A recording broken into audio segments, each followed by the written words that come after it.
Hey, yo. Yeah, this thing's recording. Talk more about some of the problems they're having with the atheist experience. And yes, I am high as hell right now. Nothing serious, THC.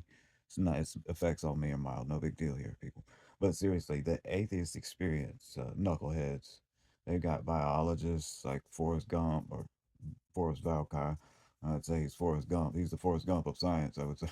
At any rate, and then you have Matt Dillabooty or Dillahunty that no one, I mean, he has like absolutely zero credentials. And that's what they're doing on these shows is, again, I've said this before and I'll keep saying it, they're trying to be practitioners of philosophy without their, quote, driving permit, if you know what I mean.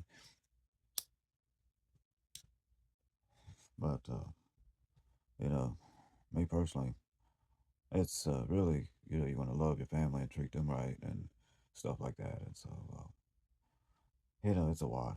It's all this is a wash. It's a faith. Either way, man. Either way. Atheism or theism. God or no God. It's faith because based off our limited knowledge base, you have to take an agnostic stance if you're totally honest with yourself as far as if there's a creator or God or all that.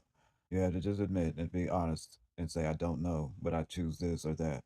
If you choose atheism, then you choose that. If you choose theism, then you choose that.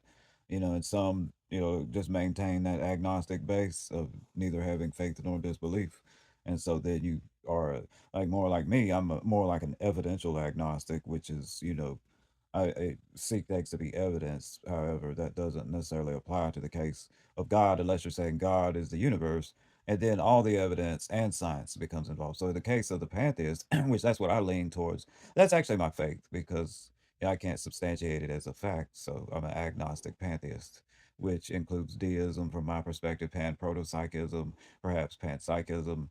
Like I say, these are legitimate fields of philosophy and science. Actually, OR theory, ORCH hyphen OR capitals, all capitals. Then you know you read up on that. That talks more about consciousness, and if it's true, and that is a legitimate theory in science by Sir Roger Penrose. So, if it's true, what it deduces is that the microtubules in our brains interacts with the space-time geometry of space itself and the cosmos itself. So that's really wild. And if that's upheld and actually evidence rather falsified that theory, then that would uphold pan-protopsychism that proto-consciousness would be fundamental, and that's just like a base consciousness, and that's exactly what Orko-R theory deduces if held true. So, there you have that. And I'll leave you guys with that.